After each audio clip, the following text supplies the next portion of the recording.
Mr. President, Mr. President, on Russia, Mr. President. please.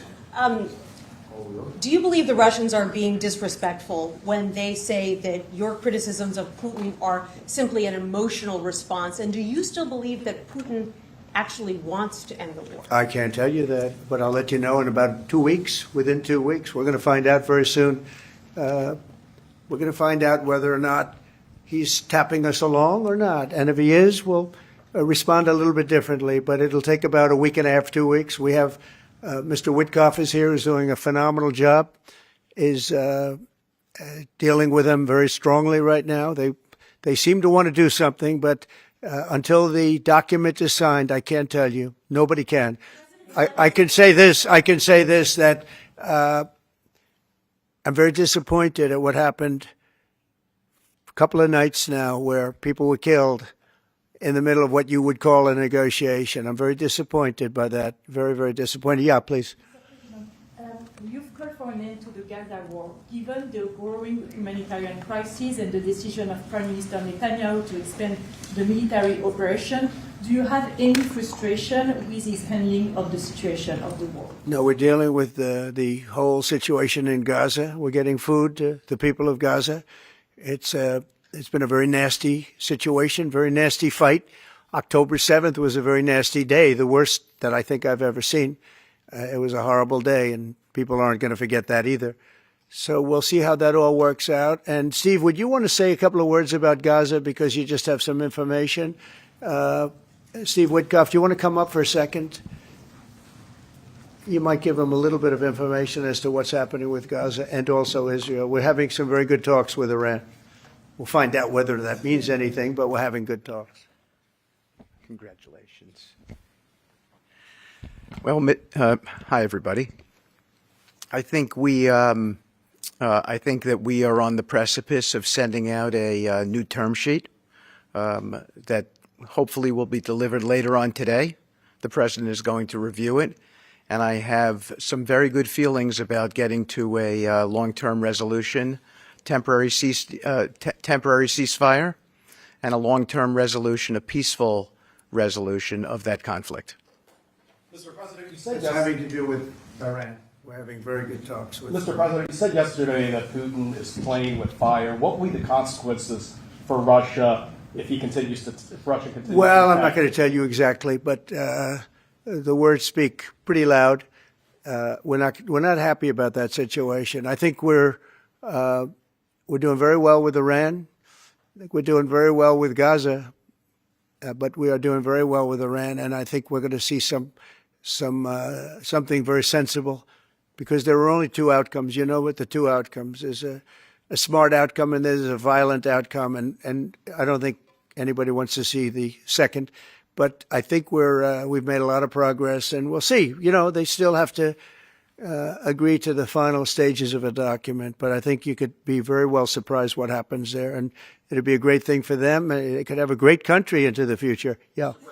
Mr. President, Elon Musk in a television interview criticized the one big, beautiful bill, saying he was disappointed it didn't cut enough, essentially, that it undercut the DOGE efforts. What's your reaction to that? Well, the reaction's a lot of things. Number one, we have to get a lot of votes. We can't be cutting. We need to get a lot of support, and we have a lot of support. We had to get it through the House. The House was. We have no Democrats. If it's up to the Democrats, they'll take the 65% increase. If that doesn't get approved, this country is going to have a 65% increase in taxes and lots of other problems, big problems, almost bigger than that. But we'll have a 65% increase as opposed to the largest tax cut in the history of our country. We will be negotiating that bill, and I'm not happy about certain aspects of it, but I'm thrilled by other aspects of it. That's the way they go. It's very big. It's the big, beautiful bill, but the beautiful is because of all of the things we have. The biggest thing being, I would say, the level of tax cutting that we're going to be doing. We're going to make people really be able to. We'll have the lowest tax rate we've ever had in the history of our country, and tremendous amounts of benefit are going to the middle-income people of our country, low and middle-income people of our country. So we're going to see what happens, because the Senate, as you know, is negotiating with us, and they have to then go back to the House, and, it's got a way to go. But I have to say, Speaker Johnson and Thune have done an incredible job. John Thune has done a fantastic, leader Thune, a fantastic job, and they're working together with me and others. And I think we have an amazing, if we pull this off, remember, we have 0 Democrat votes because they're bad people. There's something wrong with them. You know, they'll let people pour into our country. Single biggest problem is we had 21 million people pour into our country, probably higher than that.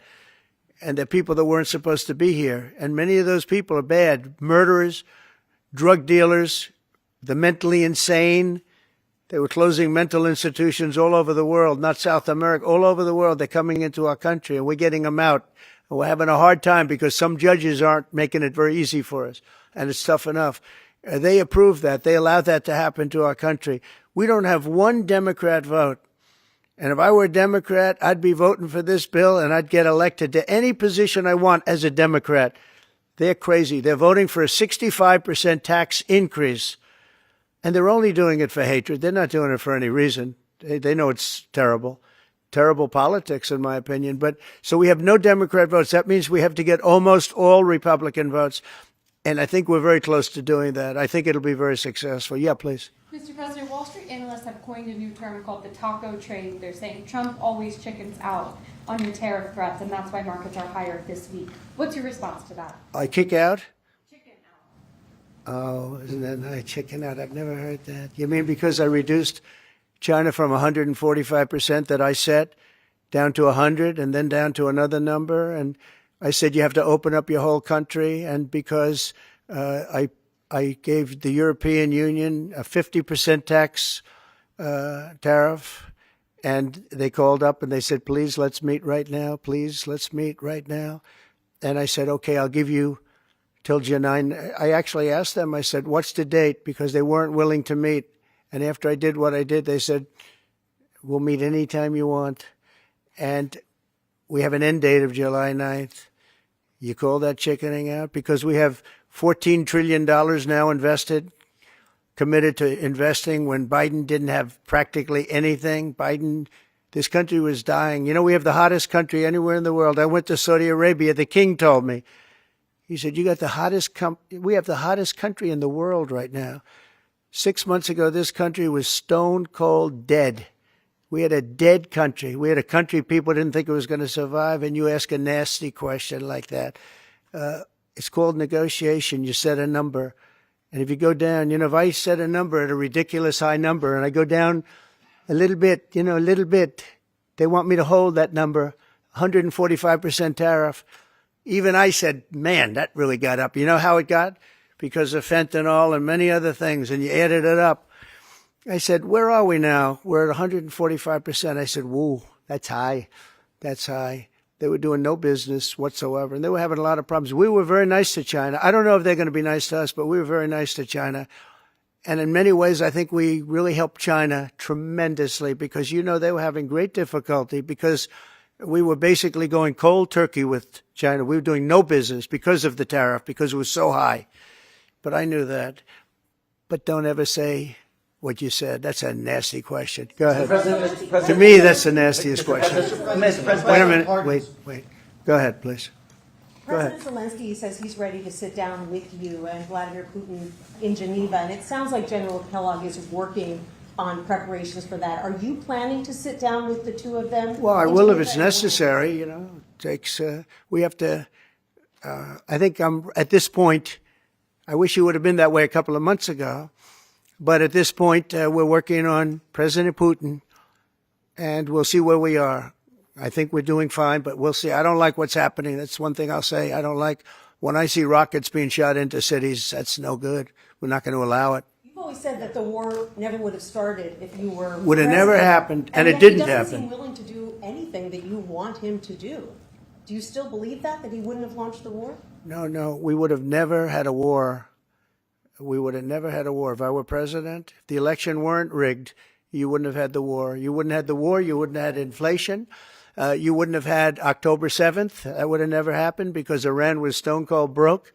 They didn't have any money to give to Hamas or Hezbollah. You wouldn't have had that Afghanistan most embarrassing moment in the history of our country. You wouldn't have had any of it. You wouldn't have had inflation because energy costs. Look what happened. I brought inflation down to practically zero. And all of the groceries and all of the eggs and all of the things that you've been hearing about, they're back down. They're way down from where they were. I did something in 4 months that nobody's seen. And I have to say, in 4 months, and I said it before, and everyone's talking about it all over the world, we've got the hottest country anywhere in the world right now. We're the only country anybody's even talking about. All right, please go ahead. What stopped you from imposing new sanctions on Russia? Only the fact that if I think I'm close to getting a deal, I don't want to screw it up by doing that. Let me tell you, I'm a lot tougher than the people you're talking about, but you have to know when to use that. If I think it's going to hurt a deal, this isn't my war. This is Biden's war, Zelensky's war, and Putin's war. This isn't Trump's war. I'm only here for one thing, to see if I can end it, to save 5,000 lives a week and a lot of money, the money being much less important, because I made that money. I went to Saudi Arabia, Qatar, and UAE, and we brought back $5.1 trillion. So I made that money in about 2 hours, the money that we're talking about, but it's still think of it, $300 billion we've spent with no checks, no balances. They just send cash. You can imagine what's happened to that money. I never saw anything like it in my life, but I'm more interested because I picked up $5.1 trillion and, by the way, got a beautiful, big, magnificent, free airplane for the United States Air Force, okay? Very proud of that, too. They tried to say, oh, it's Trump's airplane. Oh, yeah, sure. It's too big. Frankly, it's too big, much too big. When can we expect that to be the Air Force One? Well, it's here already. Yeah. It's in the country. It's being refitted for military standard. How much will it cost to refit it? Oh, I don't know. Whatever it is, a hell of a lot less than building a new one. We're waiting too long from Boeing. Boeing has got to get its act together. Yeah. Sir, on Nippon Steel, this arrangement that was just announced in the Yeah. golden share, is that an arrangement you would consider for TikTok as well? Nothing to do with TikTok. Totally different kind of a deal. We'll have to get, to do it properly, we'll probably have to get China's approval. China's never easy. China's never easy. But I think we'll be able to save TikTok. I'd like to save TikTok. I mean, TikTok was very good to me. I won the young people by 37%. No Republicans ever won, and I won by 37%. And Charlie Kirk will tell you TikTok helped, but Charlie Kirk helped also. Oh, he just happens to be here. Look at him. He loves that we mentioned that name, right, Charlie? He's done great, and I appreciate all the help. But with young people, we won by 37%, Charlie, and you helped. But TikTok was amazing. And he was the first one. He said, get on TikTok. So I have a little bit of a warm spot. I know I shouldn't. They'll say quid pro quo, put him in jail for the rest of his life, quid pro quo. No, TikTok was very good to me. I won young people. I don't know if it was because of TikTok, but it was something happened. No Republican has ever won they call them young people. Young people, you can define it a lot of different ways, but I won every age group in young people. And it never happened, and won by 37%. That's a lot. Yeah. Back on Iran, did you warn Prime Minister Netanyahu against taking some sort of actions that could disrupt the talks there in a phone call last week? Well, I'd like to be honest. Yes, I did. Next question, please. Just last on sanctions. I did, yeah. If Senate Republicans want to push It's not a warning. I said I don't think it's appropriate. What exactly did you tell him? Did I you just said I don't think it's appropriate. We're having very good discussions with him, and I said I don't think it's appropriate right now. Because if we can settle it with a very strong document, very strong, with inspections and no trust. I don't trust anybody. So no trust. I want it very strong where we can go in with inspectors. We can take whatever we want. We can blow up whatever we want, but nobody getting killed. We can blow up a lab, but nobody's going to be in the lab, as opposed to everybody being in the lab and blowing it up, right? Two ways of doing it. Yeah, I told him this would be inappropriate to do right now because we're very close to a solution. Now, that could change at any moment. Could change with a phone call. But right now, I think they want to make a deal, and if we can make a deal, save a lot of lives. sanctions, please expire. When do you think a deal could happen on Iran? On which? A deal with Iran could happen. When do you Oh, I think- don't know. I think over the next couple of weeks, if it happens. Yeah. On the When could the administration resume the interviews for foreign students' visa? When do you think your administration could resume these interviews? On what? For the foreign student visa. Yesterday there was... For the French visa? For the French too, but all the foreign students. Oh, for the foreign visas? What are you referring? Foreign visas for what? Are you talking about for colleges? College Okay, so students. you're off of Israel. Now you're talking about colleges, right? Yes, now. Okay. Well, we're going to see. Look, Harvard has been a disaster. They've taken $5 billion plus. $5 billion. Nobody knew that they were making this kind. If we didn't do this, we would have never found this out, Pam. They're taking $5 billion. And I'd rather see that money go to trade schools. And by the way, they're totally anti-Semitic at Harvard, as you know, and some other colleges too, in all fairness to them. And it's been exposed, very exposed. And I think they're dealing very badly. Every time they fight, they lose another $250 million. Yesterday we found another $100 million. And they have, they have a fund, an endowment, $52 billion. All right? They get a lot of that from the United States. And I think it's ridiculous. I think everyone's coming up to me saying, we love the idea of trade schools with that kind of money and money from others, but money from them. You can have the best trade schools anywhere in the world. You give them to Iowa, Indiana, lots of good states, well-run states, and you give them the money. They can only be used for trade schools, and they'll teach people how to build motors and cars and AI. The AI, we're building plants. We're building hundreds of billions of dollars worth of AI plants. Already started, many of them. We've never had a boom like we're having now. You're going to see it. There's never been anything like it. So we're up to about $14 trillion in investments. There's never been anything even close. You look at Biden, this guy, they had people leaving as opposed to investing. And they're doing it because of November 5th, and they're doing it because of the tariffs. The tariffs have been tremendous. I can promise you, and I have great respect for the people at the European Union, they wouldn't be over here today negotiating if I didn't put a 50% tariff on. The sad thing is now when I make a deal with them, it's something much more reasonable. They'll say, oh, he was chicken. That's so unbelievable. I usually have the opposite problem. They say, you're too tough. Mr. President, on Harvard, there were some Jewish students protesting on campus yesterday. They said they don't want you making these huge cuts, cutting off student visas to Harvard in their name, because they feel Harvard like it has makes to them show more us. of a target. Okay, Harvard has to show us their lists. They have foreign students. About 31% of their students are foreign-based, almost 31%.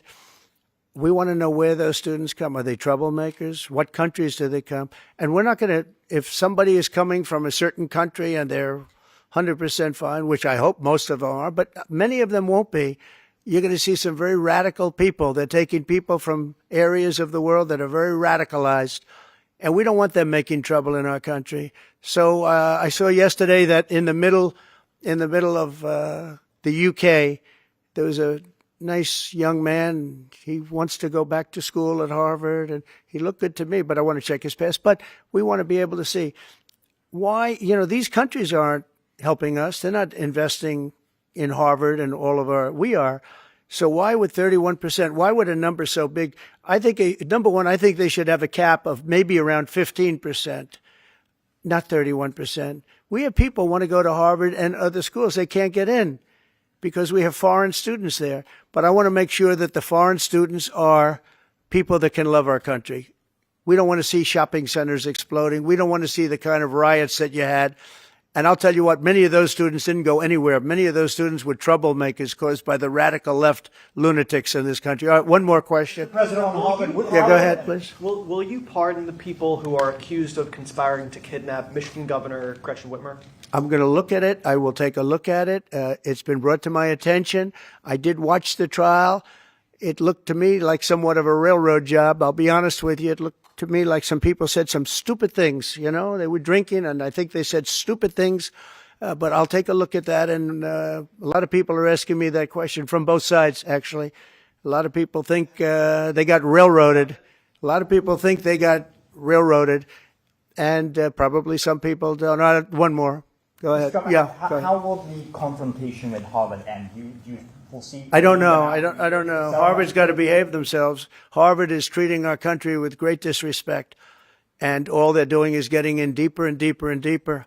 They've got to behave themselves. You know, I'm looking out for the country and for Harvard. I want Harvard to do well. I want Harvard to be great again, probably, because how could it be great? How could it be great when you have Harvard announced 2 weeks ago that they are going to teach remedial mathematics, remedial, meaning they're going to teach low-grade mathematics, like 2 + 2 is 4. How did these people get into Harvard if they can't do basic mathematics? How did they do it? I mean, people with 1,600 in their boards don't get in, and they're letting people in, and they're bragging about how they're teaching them basic mathematics. Where did these people come from? So we have to look at the list, and Harvard has to understand the last thing I want to do is hurt them. They're hurting themselves. They're fighting. You know, Columbia has been they were very, very bad what they've done. They're very anti-Semitic and lots of other things. But they're working with us on finding a solution. And, you know, they're taking off that hot seat. But Harvard wants to fight. They want to show how smart they are. And they're getting their ass kicked. Thank you very much, everybody. Thank you, guys. Thank you, guys. Thank you, guys. Thanks, guys. Good luck, everyone.